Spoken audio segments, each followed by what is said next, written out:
Hello Paul, lovely to meet you. Hiya, how are you? I'm fine, thank you. I'm Cassam from HeyUGuys. Now, you've brought Pan to the big screen again. What was the thinking behind bringing this version of Pan? Well, it's completely unique. You know, it's the same story, but before. It's an origin story, and we thought it was plenty of time before. It's been a long time since we've had anything new about Peter Pan, and this says something new, but also gives people what they want, I think. Was it hard to get permission to do this story? How did that process go about?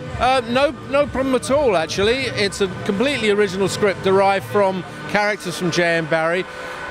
The J.M. Barrie estate has been completely supportive. Great Ormond Street Hospital has been fantastically into the project from the start, so it was kind of a breeze, really. Casting young Levi must have been a massive choice. How did you find him? And I mean, he brings so much to the screen. Well, big search.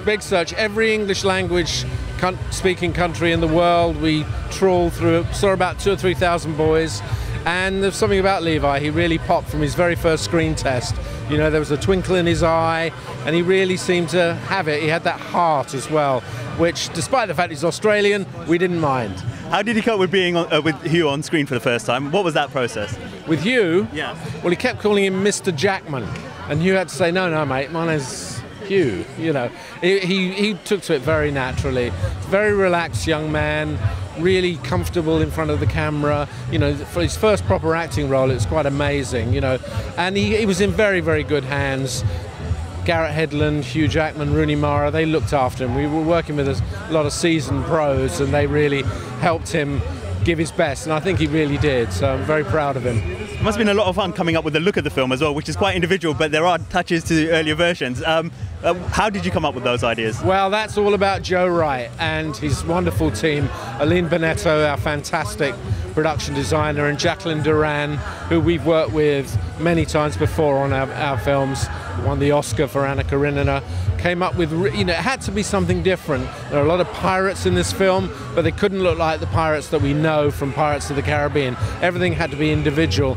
And, you know, Joe's greatest strength is his visual imagination. I think he's really pulled out all the stops on this one.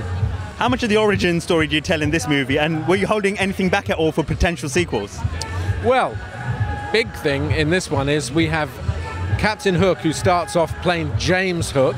He's a goodie, and he's got two hands. So you tell me. I think we're holding something back for the sequel.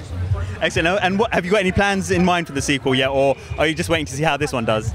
We are very modest, and we're waiting to see how this one goes. Okay. But, you know, we'd be foolish if we didn't have a script somewhere tucked away. And finally, can I just ask, the film's in 3D. Was that always the plan to have it in 3D? Yeah, always the plan to have it in 3D. Joe shot a lot of it to enhance the 3D, and we're very proud of the work that Chris Parks, our visual effects stereographer, has done on it. You know, same guy who did Gravity, and we think we've done as good a job. I think so as well. Congratulations. Thank you. Thank you very much. Cheers. Thank you. Ladies and gentlemen, you're watching Hey You Guys! Hey You Guys, huh? Hey You Guys. Is that from the Goonies? It is indeed, yes. Nice. Hey You Guys!